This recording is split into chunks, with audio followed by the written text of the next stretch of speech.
Okie doke.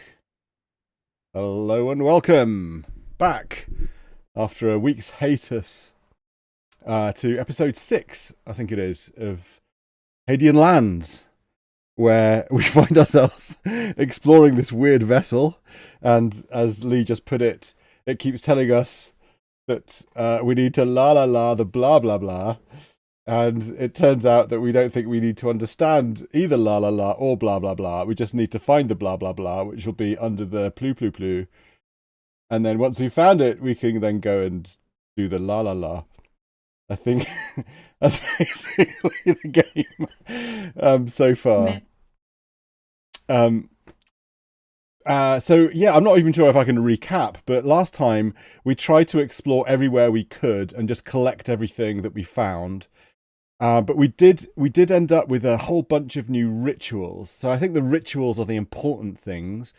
Like all of the objects and the substances are just, and the words and invocations and stuff, they're just kind of in support of the rituals that we need to do in order to gain some new capabilities. And as well as exploring the map last time, we also discovered a whole bunch of new rituals.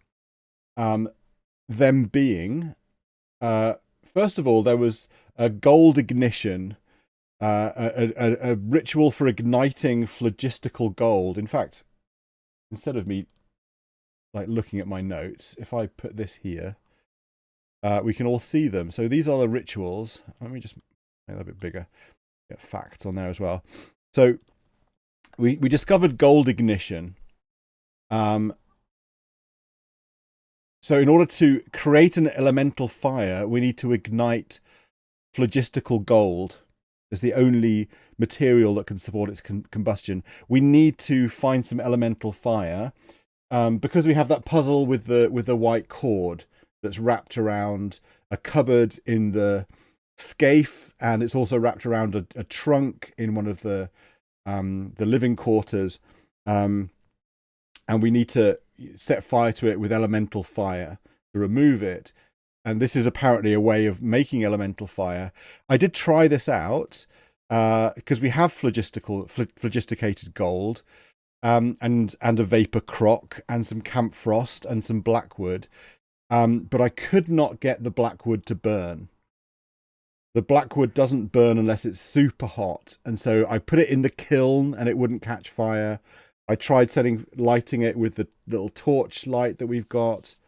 I don't know how to set fire to it. So that's a puzzle. We need to figure out how to set fire to the blackwood splint. Everything else we have. And then there was this phlogistication of electrum regium. So this is basically how to make electrum regium in order to, as a substitute for phlogisticated gold. And it's a fairly simple procedure, but we need yang oil. It says pour yang oil over the metal and invoke an elementary binding. Well, we don't have any yang oil, as far as I can tell or remember. So we can't do this yet. So I don't know if maybe using electrum regium would allow us to create elemental fire or not. Maybe it would, I don't know. We presumably would still need to set fire to some blackwood. So those two are basically duds at the moment. The third one, aura impermeability inscription. So this is how to get into the medical bay. We can make ourselves impervious to the aura cloud. And there's a whole set of instructions here, but it involves two things we don't have. The first is a ka sealing. We have several sealing words, incantations, but not ka. And we need a bit of orichalcum, and I don't think we've come across orichalcum anywhere. I seem to remember it's a material that's in like The Witcher or Skyrim or something. I've come across it in another game, but not in this game. So we can't do that either. We can't protect ourselves from the aura cloud until we find those things. And then we also learnt breath holding, which we have a use for, obviously, to go down through the hatch that's flooded. And this one we can do. In fact, this one I'm going to do right now. So this is basically create a potion of breath holding. So I'm going to got some instructions over here. See if I can remember them. This is where we left off. We were in the chasm, and we just tried crawling across the slab that sticks out over the chasm, but it's too unstable and it'll tip. But there's a bronze chime at the far end, which obviously we need for something. So we're going to need to figure out at some point how to get that. But I need to go somewhere that has a Gestalt shelf. So I'm going to go to Pyrrhic. There we go. So we've gone to the Pyrrhic's lab. And if we go east from here, we get to the Pyrrhic's store. There's a stack of firebrick in back, serves as a crude ritual bound, complete with a Gestalt shelf. So we're going to do it here. So, breath thing. First thing we do is we need to create an exhilarant environment, which means opening the kelp ampule, or whatever it is, input. And then we need to put the paten on the shelf. So the porcelain paten that we got has exhilarant symbolism. It has all of that kind of air and breath symbols on it. So that goes on the Gestalt shelf, and then we put some saline inside the bound. We do a simple sealing. We do anodyne evocation. We need to put elemental wood on the paten, which we have a splinter of. We need to light the elemental wood with torch. You hold the torch light to the splinter of elemental wood. The elemental wood catches quickly and burns with a yellow flame. And then we say elementary binding. You intone the elementary word of binding. The liquid in the beaker roils, bubbles dramatically, and goes abruptly still. The splinter of wood equally abruptly is extinguished. The bound emits a bright pulse of light and vanishes. The bound fades. You lift the beaker and gently decant the clear potion into a fresh bottle. You set aside the empty beaker. And now if we do inventory, we have a potion of breath holding. So cool. Now we can make that anytime we want now. But that wasn't the final ritual that we discovered. The final one was this planetary lens creation. So reveal symbolic associations of the celestial sphere. Requires 2 glass lenses of matching curvature. Prepare an environment with lunar influences, ensuring that the atmosphere is free of aromas. Place 1 lens within the bound, invoke a simple sealing, followed by a word of essential nature. Let 1 drop of Java spirit upon the lens, and place the other lens atop it. The binding of the celestial sphere will fuse the lenses and empower them. So we have all of this, and we can do this here. The first thing I need to do, though, is I need to close the kelp, because we cannot have any aromas. And then I need to look at the rotor card. And the symbol that's showing through is currently a sketch of a moonlit night. So I'm going to place the card on the shelf. And I'm also going to place the moon metal on the shelf. When I tried this earlier, it didn't work the first time, and I'm not entirely sure why. It may be because I didn't have enough lunar influences on the shelf, but it worked the second time. So this is what we do. And then we put one of the lenses in the bound, and then I'm going to say a simple ceiling, and then I'm going to say an essential nature, and then I'm going to pour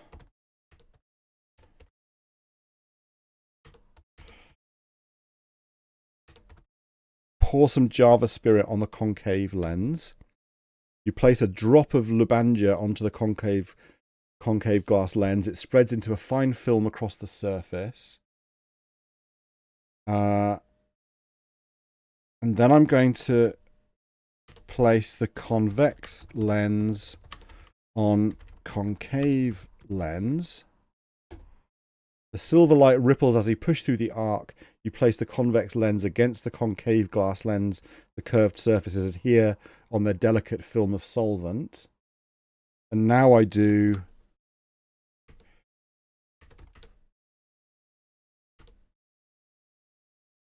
binding of the celestial sphere.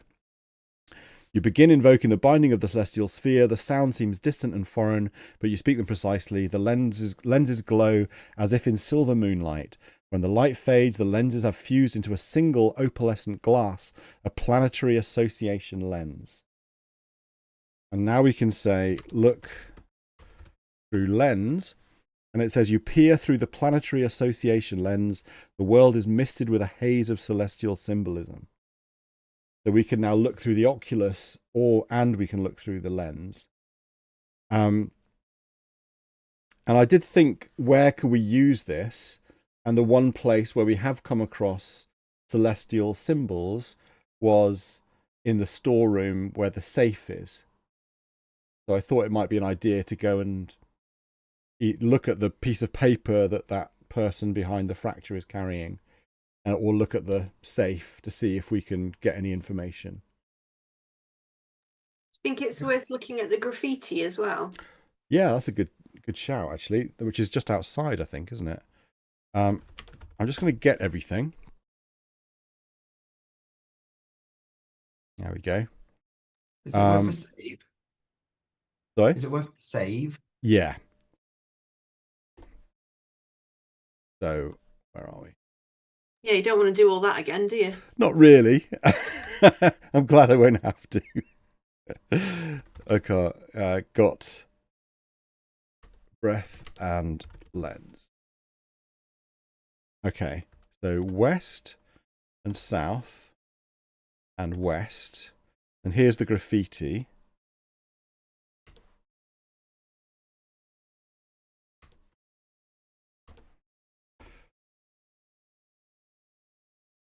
When viewed through the planetary lens, the black marks are blurred and indistinct.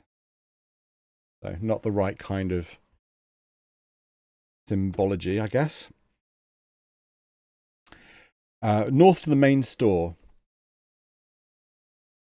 So Ensign Chesk is here, and the steel safe is set into one wall. The safe is closed and locked with a heavy combination lock. So let's look at safe. Let's look at safe through lens. You peer through the planetary lens. The alignment of the safe dial is clearly visible. Libra, Ophiuchus, Taurus, Scorpio. Does such basic alchemy really circumvent Navy standard locks? Maybe some protection has come adrift. Lucky day for you. Oh. Oh, does that mean that we can just see the code? I guess so. Can you look at Chesk's hand then with your new lens thing? Oops.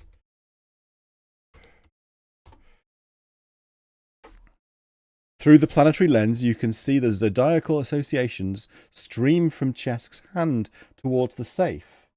The symbols are Libra, Ophiuchus, Taurus, Scorpio. So the same combination. Can we interact with the lock then and put those things into it or twizzle them or whatever? Unlock safe with Libra. No. Do you have to turn the dial to Libra Maybe. and then turn it to the next one and then Combination dial. Okay. Turn dial to Libra. Turn dial to Ophiuchus. And then what? Scorpio and Taurus? Taurus and Scorpio. Taurus first. Yeah.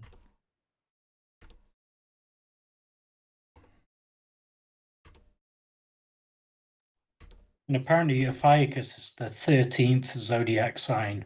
I had to Google that. I didn't know it, but Oh, really? yeah. Ah. You set the lock to Scorpio. The safe's lock clicks and releases. You open the safe, revealing an orichalcum rod. Yay. Okay, so we've got that bit that we know what it's for.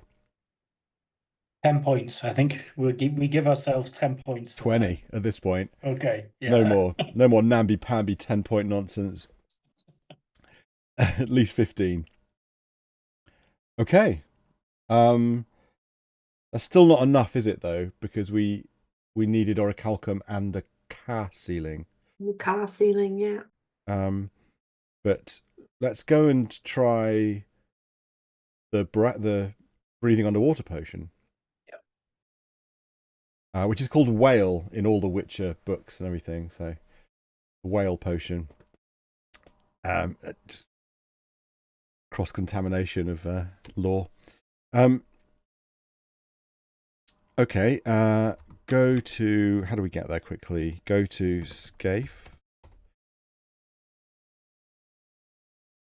Oh, Exoscape hull. Can we go to the hull?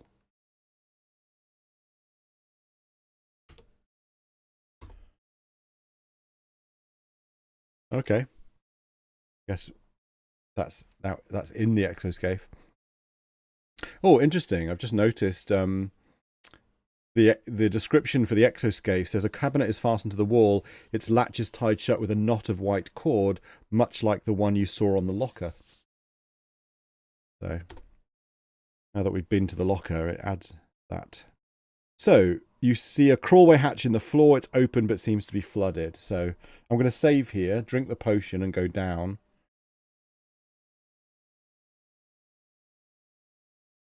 We're at 18 before diving. And let's just remind ourselves of what's there. When you were going to the Exoscape hull, I thought it was going to say, "You are dead." Me too. I was like, the hull? Really? The outside of the Exoscape? Which we know is... is basically void. Okay. So we should be able to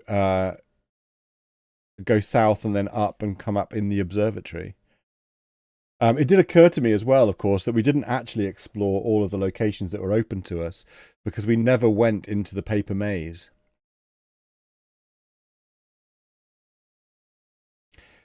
And presumably at the other side of the paper maze, you can go down and get into the barracy, which was behind that closed locked door.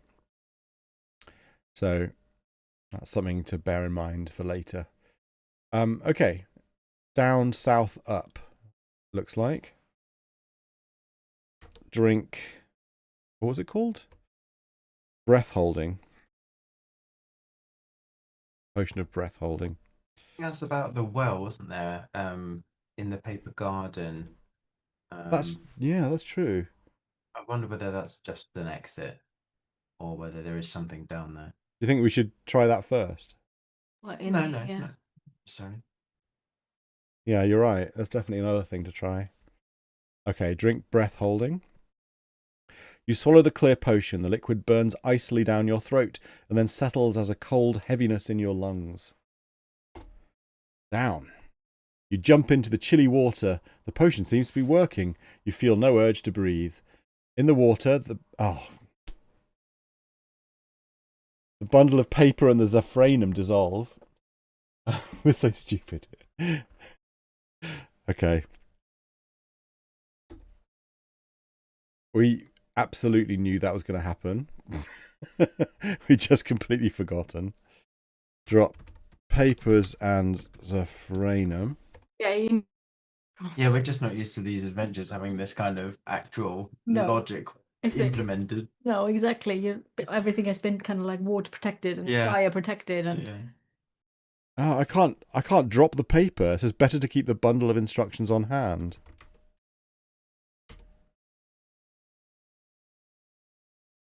And drop the Zafranum.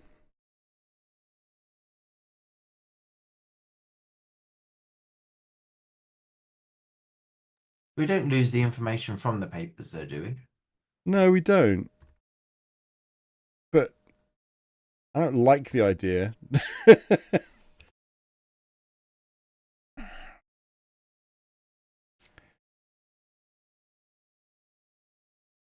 It just says a bundle of paper. Yeah, better to keep the bundle of instructions on hand. Does it mean we can't get write future things down if we lose it? I shouldn't think so. Yeah. I mean, it's almost like we want to put it in a container. But surely we can just put the flipping bundle of paper down. It seems very weird. I'm not quite sure what to do now. Did you try typing drop bundle of paper? Or just drop paper? I'm just going to drop everything. If it goes down with everything.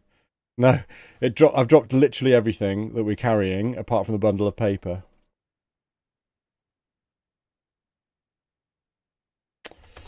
We're carrying a bundle of paper.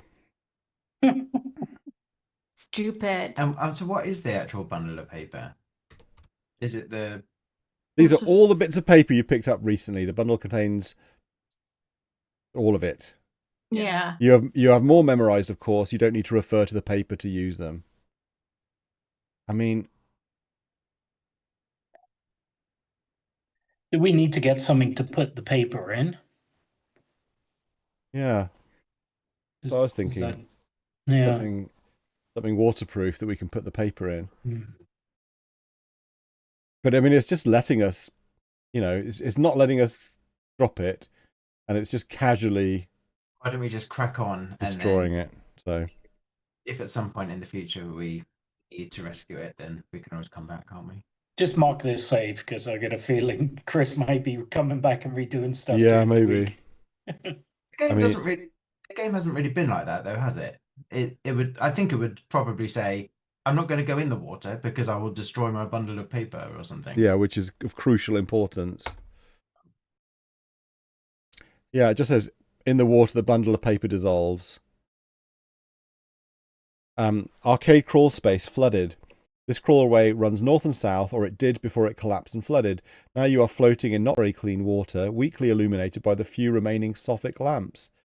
To the south, the crawlway runs into murky darkness out of sight. The way north is blocked by fallen beams. The hatch and air is a rippling patch of light overhead. A glint of bronze is visible in the debris. It looks like another chime. Be natural, if you're not mistaken.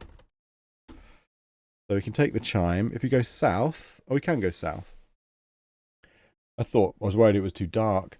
You kick downwards and pull yourself along the crawlway. The passage is cramped and claustrophobic, and even with the potion, your chest feels tight. But you soon see light ahead, and an open hatch becomes visible above you. Observatory crawl space flooded. You are floating in the submerged crawlway which runs back to the north. Another collapse blocks further passage south. A hatchway above gives access to the open air. So up. You pull yourself out of the water. Observatory. You have found your way into the observatory, the retort's guiding eye. The dome overhead is set with windows, and each window shows a different sky and a different array of stars. One level above you, an ironwork bridge crosses the dome north to south. A ladder descends at either end, but only one of the two is lowered, and that one is obstructed by a fracture that cuts off the north side of the dome. The south side ladder is folded up under the bridge. Its counterweight hangs near the floor. The door to the east is closed. Open alcoves to the north and south house additional equipment, but again, the north side is fracture blocked. You also see the flooded crawlway hatch at your feet. In the centre of the chamber, beneath the bridge, stands the compass pedestal with its capsule of elemental water. Swabbies aren't allowed in here. You must be getting sneaky, kid. Okay.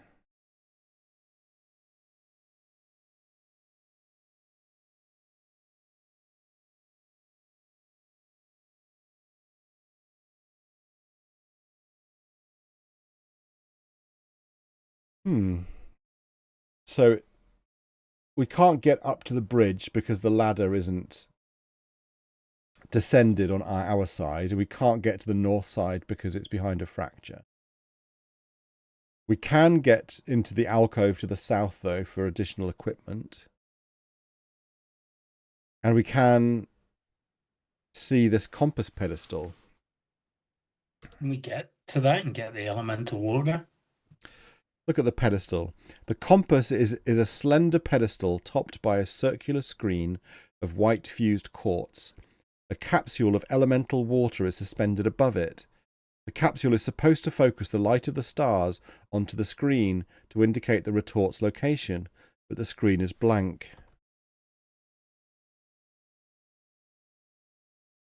Get water, the capsule of elemental water. You pull the elemental water away from the compass. It resists for a moment, then comes free. So we can get it. I'm going to go south. Observatory alcove south. This alcove houses the magnificent horological calculator, a complex machine whose controls include an armillary sphere, a dial, and a slot. There's a blank tin slip in the slot. 2 papers, a coarse sheet and a delicate sheet, have been discarded here. Okay. Read the coarse sheet. The synthesis of verdigris, of veridigris, the lower oxide of orichalcum. This process is quite simple. Place orichalcum and vinegar into a retort, apply the hermetic sealing, heat until the vinegar just begins to boil, then invoke the phlogistical catalysis. You memorize the instructions, including the phlogistical catalysis. You also pick up the sheet just in case. Okay. So we can make veridigris or viridigris, which is a misspelling of verdigris, which is the weird wax that's inside sperm whales that they make perfume out of, right? How do you know that? Everybody no. Yeah, this is why sperm whales were hunted so much, because they have this like fatty wax in their heads that is worth millions. It's like really, it's used in perfumery. I don't know why. It's just a thing, it's like rhinoceros horn. Poor fucking rhinoceros is walking around with millions of pounds worth of keratin on their noses just because a bunch of people think that it's like Viagra. How do people figure this stuff out? Like, let's get the wax out of a sperm whale's head and make something that smells nice so we can smell nice. I mean, I just thought verdigris was a colour. Mm-mm. I am right? Are you looking it up? Oh, I can look it up. fact check it.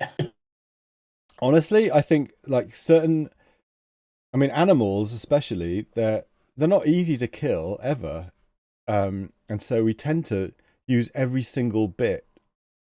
I remember seeing an article once about what's made out of a pig. There's like 108 products are made out of a single pig, and meat is just one of them.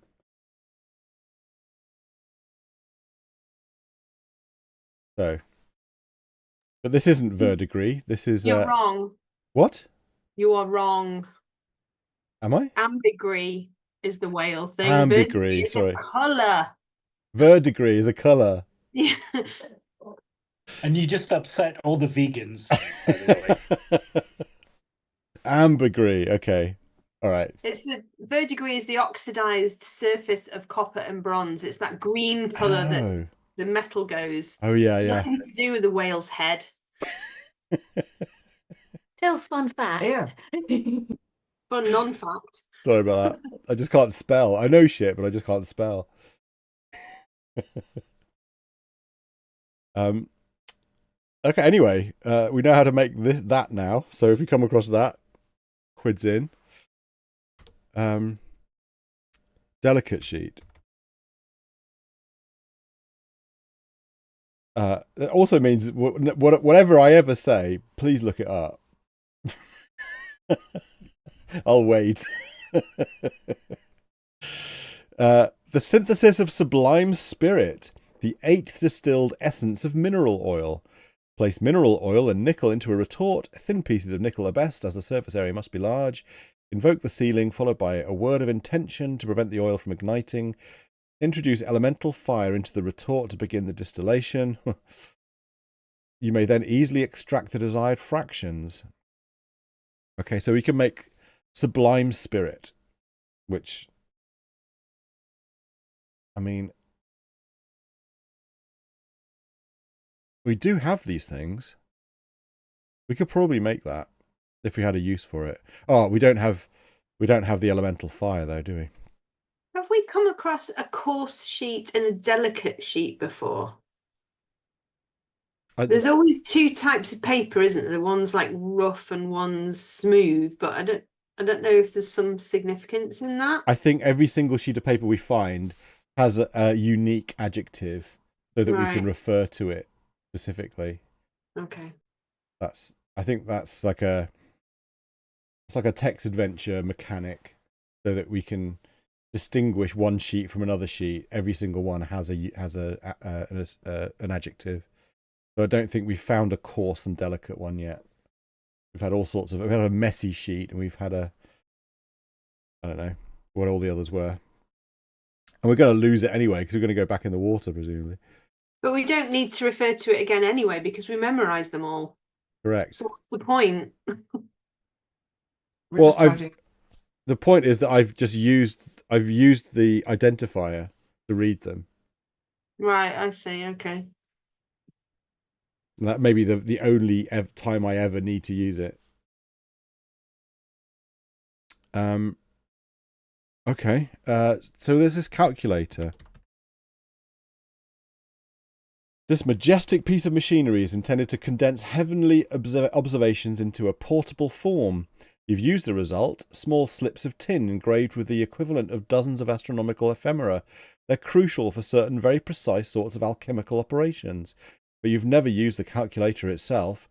That's aethery work. The calculator is the size of a large console desk. The upper surface is dominated by an armillary sphere, or rather a nested set of spheres, gleaming brass orbits and cycles, balanced to follow the movements of the visible stars. On the front is a smaller dial surrounded by the marks of the Greek alphabet to which it can be set. Next to the dial is a tiny slot. A tin slip rests in the slot, ready for engraving. Okay. I don't think we're in any situation to use this right now. But clearly we can make an observation and then record it onto a piece of tin for use some other time.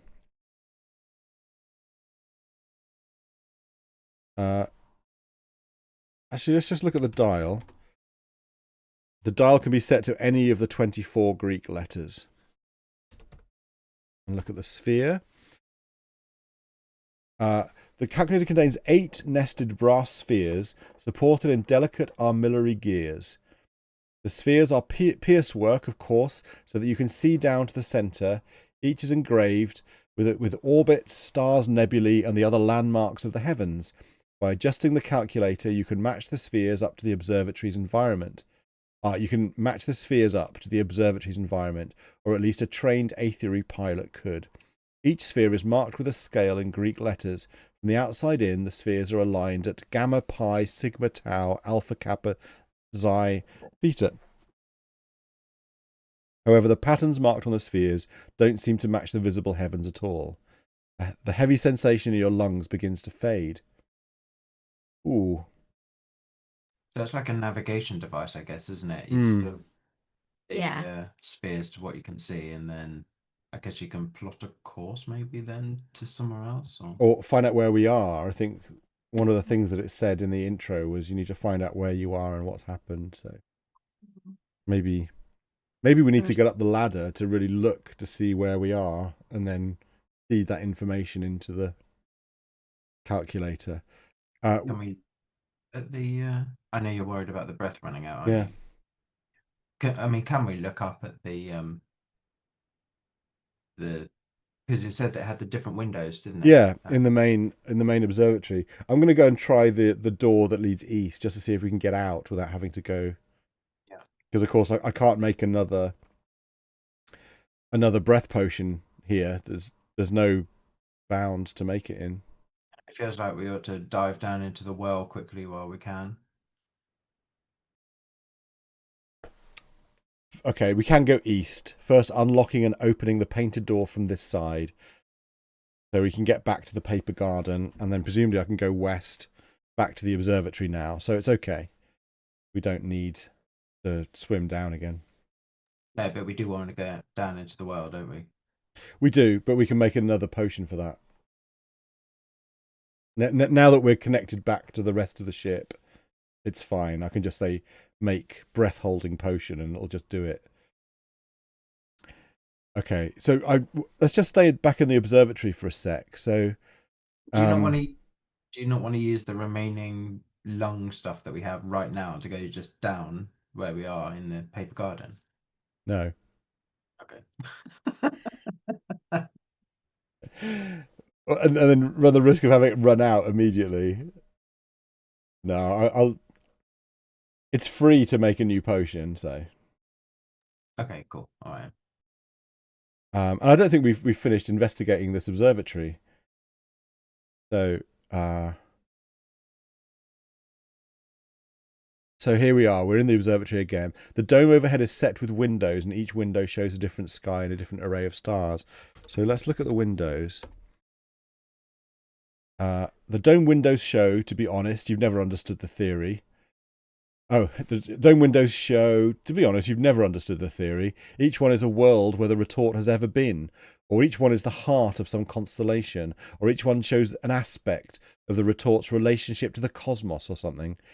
And if the windows are all different, the retort must still be rigged for the march, but the portico seems to be grounded in a Hadean land. Well, you knew something was wrong.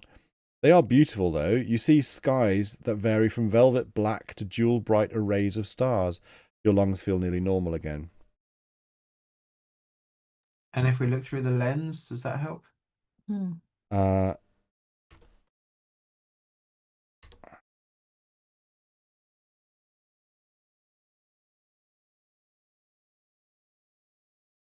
Oh. We don't have our lens with us because we dropped everything. I can nip back and get it, though. Might as well. North, west side hallway. You can see everything here.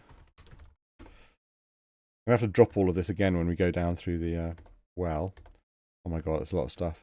East, south, west, back into the observatory. Look through lens at windows.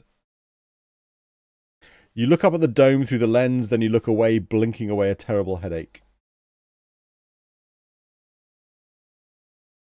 Let's look at this bridge.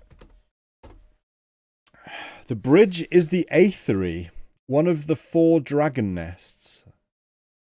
Normally, the captain would be standing up there, gazing up at the heavens and steering the retort on its way, but now the bridge seems abandoned. The bridge runs from one side of the dome to the other, about 10 feet above the floor, accessed by 2 ladders, etc.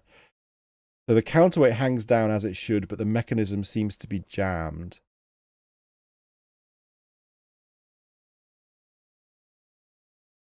Look at the counterweight. The counterweight is a massive block of lead. It hangs from the bridge at the end of a steel cable. Look at the mechanism.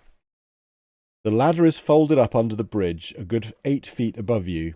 You recall hearing in Marcher gossip that it's been jammed for weeks. It's a running joke that the single ladder on the north side has had to serve the entire bridge crew, but that option is closed to you now. Okay. So we have to unjam it somehow? Somehow. The cable descends from the bridge mechanism. It supports a massive lead counterweight, which hangs a few feet above the floor. Look at the ladder. The ladder is folded up under the bridge. Yeah, it's the same description. So do we need to make the counterweight light? The ladder's out of reach. Or cut the cable with that.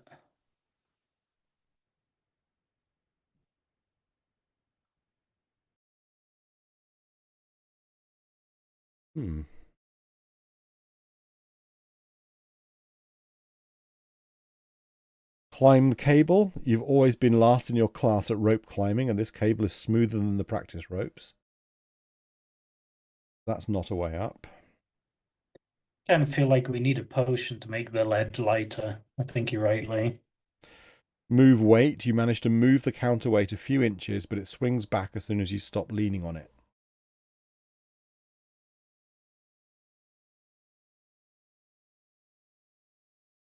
Lift weight? No. Yeah, maybe. I mean, it feels like this is going to need some sort of spell potion type thing, isn't it? Rather than us doing something to it. Yeah. We've also got that heavy hatch. Do you remember? Yeah, So yeah. figuring out how to make things lighter, including maybe us, so that we can walk out over that. Yeah, whatever, the slab. Anyway, okay. That's maybe it for the observatory, right?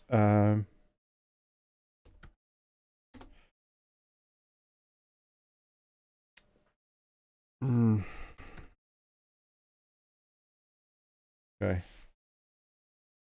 We have the elemental water. Should we try going down through the fountain? Or the pool? Yeah, Okay. could try that. I kind of feel like the pure water should stay with the compass, but I mean, it doesn't really matter, does it? Make breath-holding potion. You make your way to the nave. You brew a bottle of breath-holding potion. You're now at the nave. Go to observatory. And to the paper garden. I'll drop everything and destroy the paper again. Actually, let's drop all.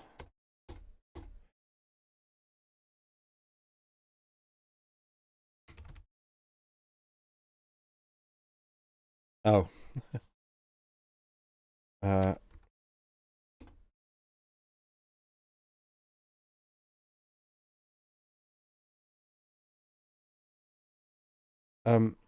Okay. Save this here.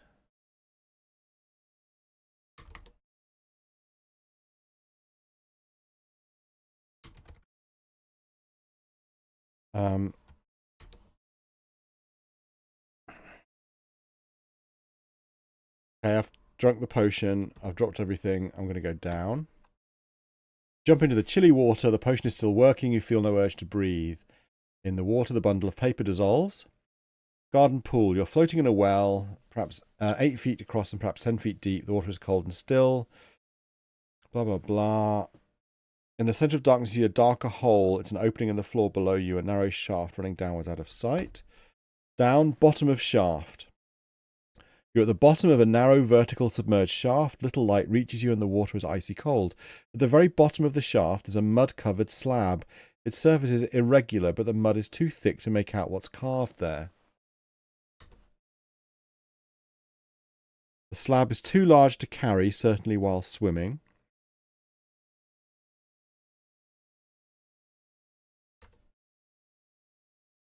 Clean slab. You brush at the mud, trying not to stir it up in the water around you. Letters come into view, neat enough to read even in this murky light. Read slab. A word is carved on the slab. You've never seen it, but you have an unspoken sense. It's a word of emulgence, a word of blending, like the blending of earth and water into mud. You memorize the word of emulgence. All right, 10 points.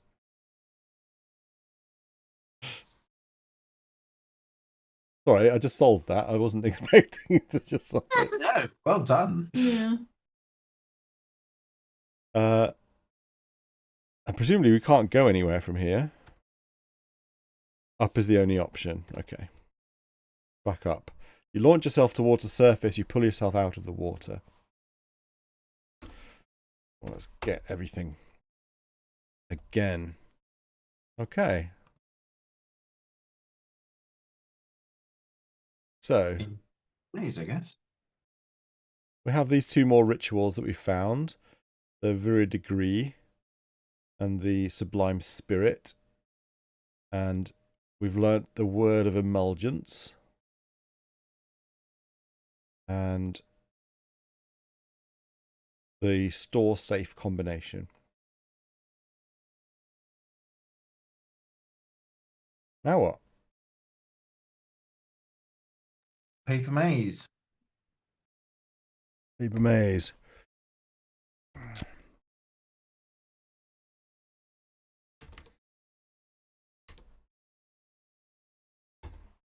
Always just burn it down. You step through the arch. Within moments you are entirely turned around, lost in paper maze. You are surrounded by a maze of tall paper screens, painted to resemble hedges. The passages fold and fork in every direction. It occurred to me, of course, we've got fire resistance as well, and there's that corridor that's burning. So that's another option.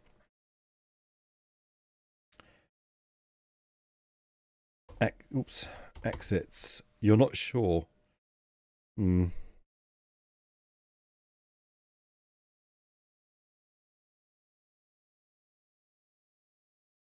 Examine hedges. The screens are painted with abstract leaf designs representing hedgerows. They form the garden maze which surrounds the dragon's lair. The paths all look alike.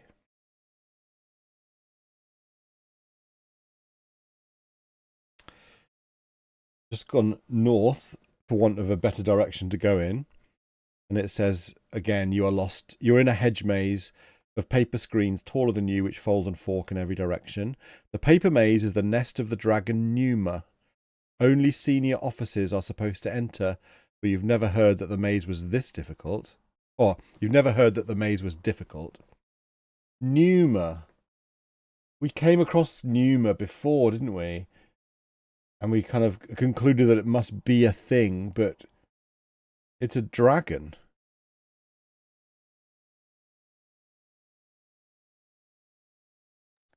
Dragon breath. Isn't Numa breath? Numa, yeah.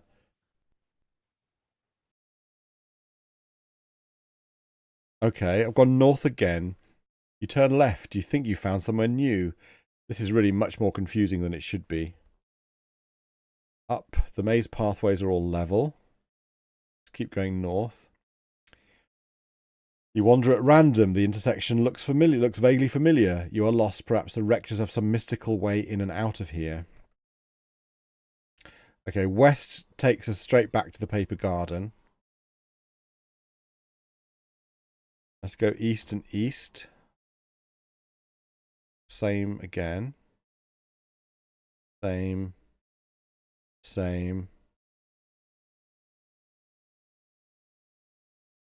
Oh, okay. Interesting. We've got to the point where our holding breath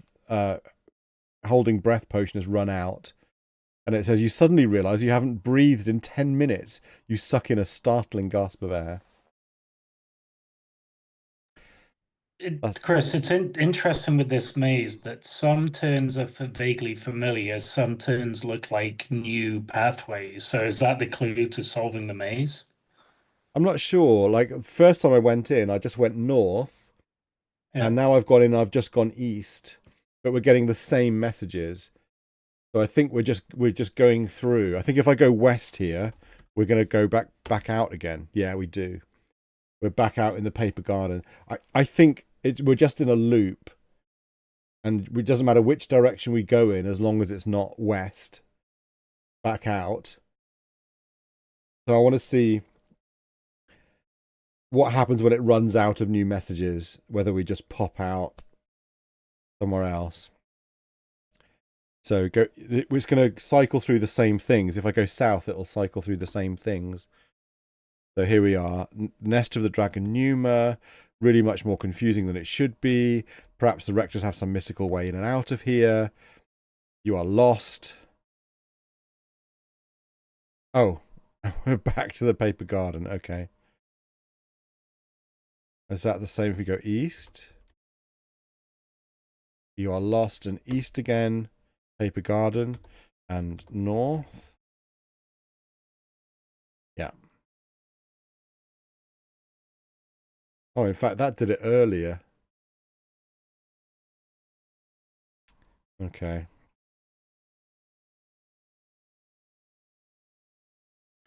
Well, we do have a map.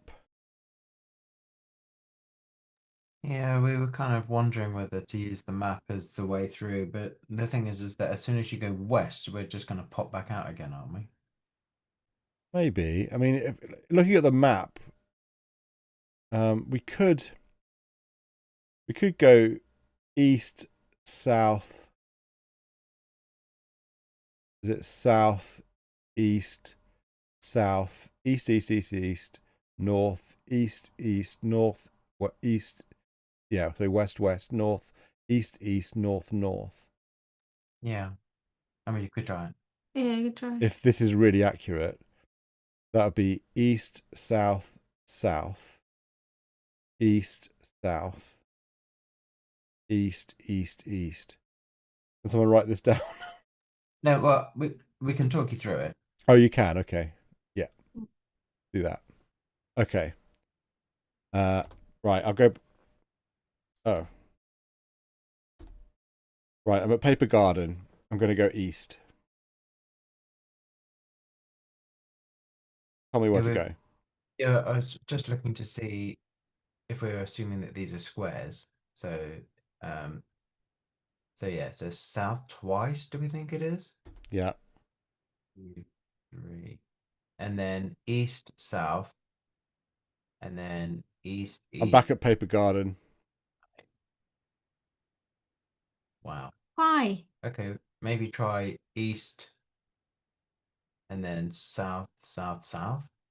East, south. No, I don't think it matches up. I don't think that's an accurate map.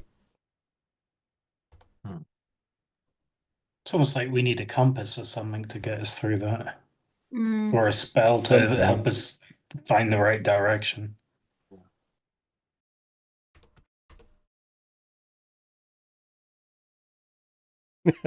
Light screens with torch. Burning down the garden would be disastrous.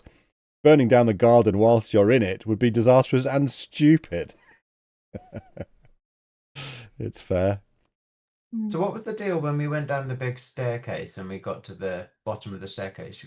Mhm. Was it didn't go east because the door was locked? I think so, yeah. Yes, into the Barracy, Yeah. whatever that is. Let's try that. Where's the staircase? Oh, it's south from there, isn't it? So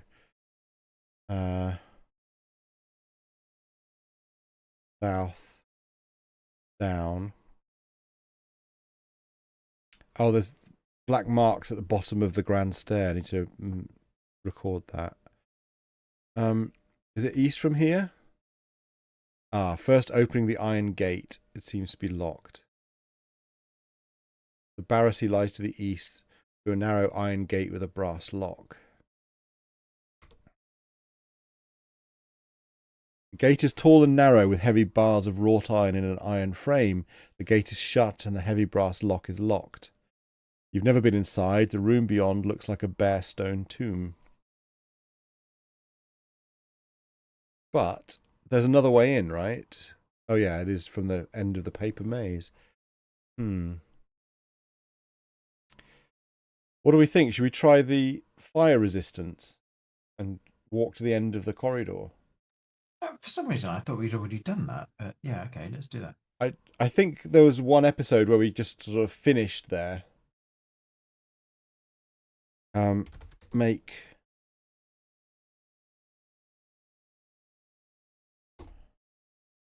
your way to the nave. You brew a bottle of fire resistance potion. Now in the nave. So go to paper garden. We're in the paper garden. And so from here, it's south and east a couple of times, isn't it? South, east, burning hall, west. The entire east end of the hall is enveloped in flame. You can't tell what's burning, the walls, the floor, but the heat is intense. You can't go any further. Okay, so save here. Yeah, because one of the things I wondered was whether this fire was strong enough to light your wood Blackwood. Yeah.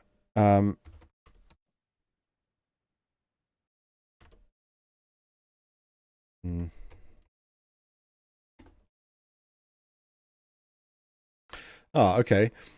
Which fire do we mean? The Inferno, the Potion of Fire Resistance, or the Torchlighter? Let's call it the Inferno.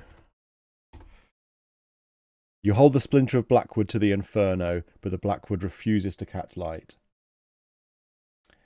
That's what I had before when I tried it in the kiln. Let's drink the potion, though. You swallow the cloudy potion. The liquid leaves your mouth feeling slightly numb. Within moments, you feel a prickle in your skin. Your hands go cold and stiff like a long walk on a chilly autumn day. East. You step into the flames, which feel like a warm breeze on your skin. Oh, damn it. We've burnt everything that we're carrying, haven't we? Oh, no. Your march uniform, woven with alchemical virtues to resist this sort of mistreatment, only scorches slightly. We need to restore this and drop everything before we burn everything up. But Burning Hall East, you're standing in an inferno. That is, you are at the east end of the hall, which is on fire. Even though you can barely feel the heat, the fire is hard to ignore. To the east is an obsidian door, a dark rectangle amid the fire's glare. You know this door leads to the high wing and the chancel, but it is closed and locked. You see a sheet of paper lying in a niche where the fire is not so intense. Even so, the paper is singed and smoking. Okay, let's restore. And then drop all. And then drink potion. Then east.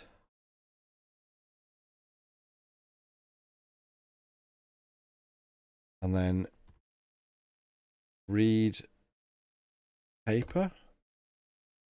Riesenzweig's inscription to mimic the aura of another. This is Riesenzweig's translation of a Chinese poem attributed to Yang Wan Li. The effect is similar to Ulka's inscription. Construct a meditative environment based on the Book of Changes. That's the I Ching, isn't it? The Book of Changes. One should use the central ritual... Look it up, because I'm full of shit. One should use the central ritual bound of the house, as the symbolism of this tradition always places the 5 elements in perfect balance. Place beads of iron and jade within the bound and speak a simple sealing. Place burning wood upon the gestalt shelf. Invoke the name of the tortoise. Discharge elemental air bound upon the bound. Close with the chi binding. Okay. We've got the chi binding. That's good for us. You pick up the sheet, but it crumbles to ash in your hands. Fortunately, your memory is good. Well, there's another ritual that we have no use for. This game is basically just opening doors, isn't it? Cupboard doors and big doors. That's it. I mean, most escape rooms are just opening doors. It's true, but yeah. I mean, every door is a hurdle.